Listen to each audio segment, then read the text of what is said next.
Ano daw ba yung dapat gawin para makaalis ka doon sa narcissistic cycle of abuse? 'Pag nakaranas ka ng ganitong abuse, kasama nito yung trauma bond. Matinding trauma bond po ito. Na kung saan kahit na hirap ka na, talagang hindi ka makaalis doon sa narcissist.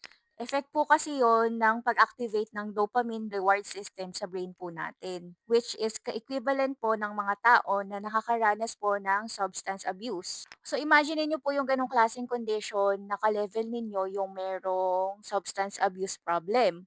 Kasi literal na mahirap silang awatin. At umaabot pa nga sa mga tao na may substance abuse ang ma-rehab. Sa narcissistic abuse naman po, kailangan po mag-no contact po tayo doon sa narcissist. And yes, sobrang hirap po nun sa part po ng mga victim po natin. Kaya nga meron dun sa mga Gen Z term yung nag-relapse. Relapse talaga literal. Yung iba kasi kinakaya na no contact pero 'pag halimbawa nagparamdam yung narcissist, ayun bumibigay po ulit sila. And yung cycle po magko-continue. Kaya dapat no contact dun sa narcissist and bukod dun matinding self-love po sa sarili natin. And kapagka may self-love ka, you have boundaries. And when you have boundaries, hindi ka po papayag sa mga ganong klase ng abuse. Simple lang po yun pero napakahirap pong gawin sa ating mga victim.